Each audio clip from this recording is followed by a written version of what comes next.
Assalamualaikum warahmatullahi wabarakatuh. Hello everyone. Me and my partner, today we will present our material from Morphosyntax course with the topic structure of modification and coordination from a syntactic perspective. And my name is Hanifah Mandaa and my partner is Hanifah Arsyifa Nuradila. And in this presentation, we aim to explain two important syntactic structures is modification and coordination. And the first one, let's talk about introduction. So in syntax, two important structures that determine how phrases and sentences are formed are modification and coordination. Both structures affect meaning, grammatical relations, and how words combine to form large phrases. So, modification creates a relationship between a head and a modifier. Meanwhile, coordination connects two syntactically equal elements, usually with conjunction like and or but. Okay, the first one is about modification. Modification is a syntactic relation where a modifier adds extra information to a head. This relation is asymmetric because the head determines the category of the whole phrase.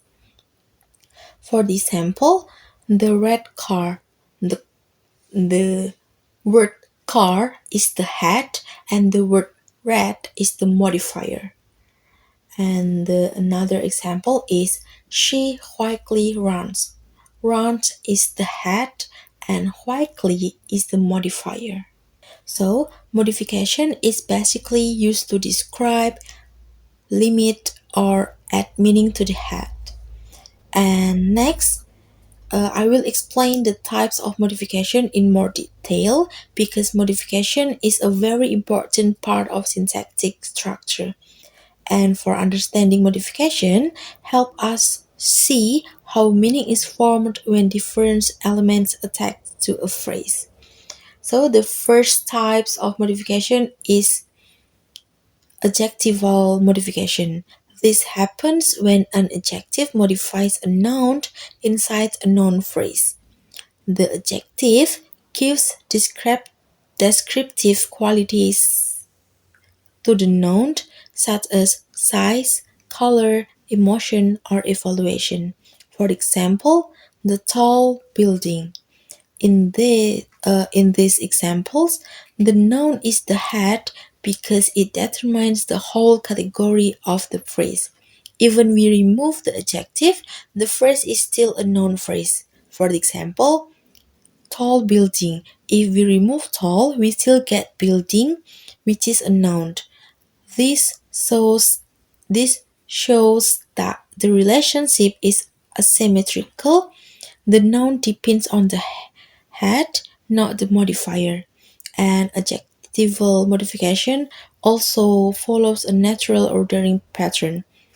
For example, in English, we do not usually say the red big car, but the big red car. This shows that even simple modifiers have internal rules in syntax. The next types is the second type is adverbial modification. So adverbs typically gives information about manner, degree, frequency, times, attitude, and so on. And for the example of verb modification is he completely understands. And for example of adjective modification is really good, very tall. And the example of adverb modifying adverb is very quickly. Adverbial modification is important in syntax because adverbs can appear in many different positions. For example, in the sentence, she quickly finished her work, the adverb quickly can also be placed at the end. So the sentence is she finished her work quickly. So this flexibility sometimes affects meaning or emphasize.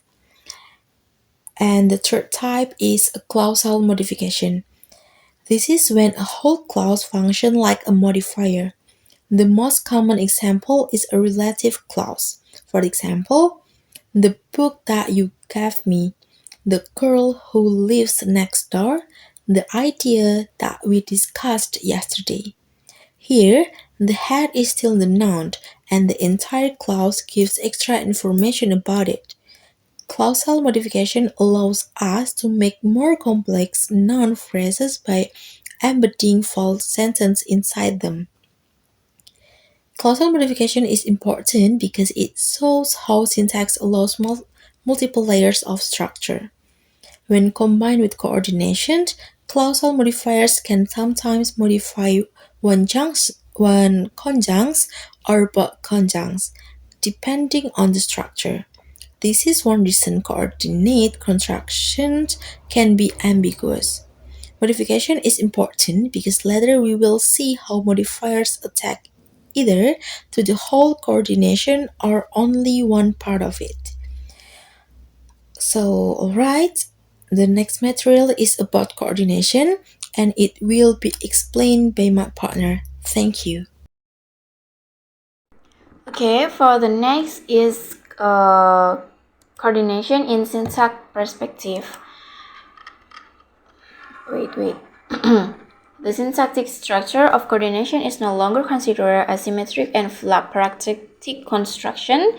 It is instead considered from the point of view of syntactic hierarchy and binary branching, in which the coordinator is assumed to be head of a projection. According to this analysis, which, among others, Nina Ning Zhang and Mark the First have argued for, the coordinator, such as an or, is taken to project a coordinating phrase with one of the conjuncts as its complement. The reason behind this postulation is that asymmetry between the conjuncts due to empirical evidence cannot be accommodated under non-hierarchical structures. These asymmetries arise when grammatical phenomena are taken into consideration, such as binding relation and constituent extraction. According to this theoretical framework, coordination is treated either as a complementation structure or resulting from an adjunction operation which gives rise to a hierarchical configuration. This structure justifies the differential syntactic behavior between the internal conjunct and the external conjunct. It thereby negates the need to assume some special syntactic mechanism or rules to account for the derivation or coordinate construction. Jadi, secara akademis, struktur koordinasi dalam sintaks tidak lagi dipandang sebagai konstruksi paraktaktik yang simetris dan datar, melainkan dianalisis melalui lensa hierarki sintaksis dan percabangan biner, di mana koordinator dihipotesiskan berfungsi sebagai kepala proyeksi. Analisis yang didukung oleh Nina Ning Zhang dan Mark de Vries menegaskan bahwa koordinator memproyeksikan frasa koordinasi, mengambil salah satu anggota gabungan sebagai komplemennya. Postulasi ini didorong oleh bukti-bukti adanya asimetri di antara anggota-anggota gabungan yang tidak dapat dijelaskan oleh struktur non-hierarkis. Asimetri ini teramati dalam fenomena tata bahasa seperti hubungan binding atau pengikatan dan gerakan konstituen.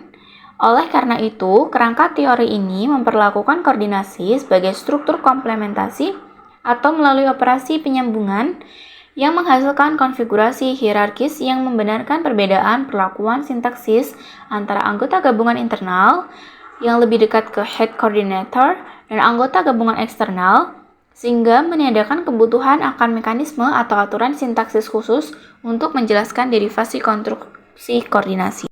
Okay. For the next, we have four types of coordination. Yang pertama ada standard coordination, a structure creating syntactic asymmetry, which is which is shown through tests for binding, pronominalization, and constituent extraction, in particular between the internal and external conjuncts. Jadi, yang pertama itu struktur yang menghasilkan asimetri sintaktis yang terbukti melalui uji coba binding, pronominalization, dan pergerakan konstituen, khususnya antara anggota gabungan internal dan eksternal. Untuk contohnya, kita punya John bought a book and read it. The pronoun it clearly refers only to a book, showing an asymmetry between the two conjuncts. John membeli sebuah buku dan membacanya. Nya hanya dapat merujuk pada sebuah buku, menunjukkan adanya asimetri antara kedua conjuncts. Berikutnya ada multiple coordination, an analysis of how hierarchical structure accommodates sequence of 3 or more conjuncts and how C-command asymmetry is maintained within this complexity. Koordinasi majemuk atau multiple coordination ini menganalisis bagaimana struktur hierarkis dapat mengakomodasi rangkaian 3 kata atau lebih dan bagaimana asimetri C-command tetap dipertahankan dalam kompleksitas tersebut. Contoh kalimatnya yaitu Maria bought apples, orange, and banana, 3 conjunct coordinates in a single structure. Yaitu Maria membeli apel, jeruk, dan pisang, 3 konjungsi dalam satu koordinasi. Yang berikutnya ada coordination with initial coordinators. In this position, the coordinator is not taken as the head of the COP as usual. Instead, the initial coordinator is proposed to occupy a spiral distributive place, which transparently correlates with the distributive semantic of construction. Koordinator pada posisi ini dianggap tidak berfungsi sebagai head dari COP seperti biasa. Sebaliknya, koordinator awal diusulkan berada dalam frasa distributif terpisah yang berkorelasi secara transparan dengan semantik distributif dari konstruksi tersebut. Untuk contoh kalimatnya, both John and Mary arrive early. The initial coordinator both is separate and reflects distributive meaning. Baik John maupun Mary datang lebih awal. Koordinator awal baik mencerminkan makna distributif. Yang terakhir kita ada correlative and repetitive coordination. This refers to construction where the coordinator appears repeatedly or in paired forms, either or, which are analyzed as vacuous particles that parasitically depend on the main coordinator.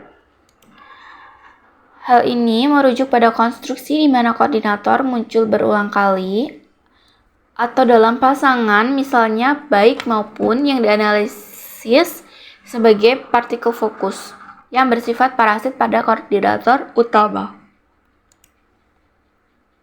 Untuk contoh kalimatnya yaitu either you can stay here or you can go home. The repeated coordinators either or function together as a pirate structure. Entah kamu tinggal di sini atau kamu pulang ke rumah, konjungsi berpasangan entah atau berfungsi sebagai struktur korelatif. Alright guys, so understanding both structures help us to analyze sentence meaning in a more accurate way.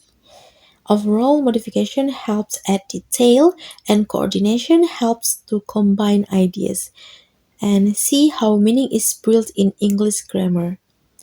Alright, thank you for listening and watching our material. Wassalamualaikum warahmatullahi wabarakatuh.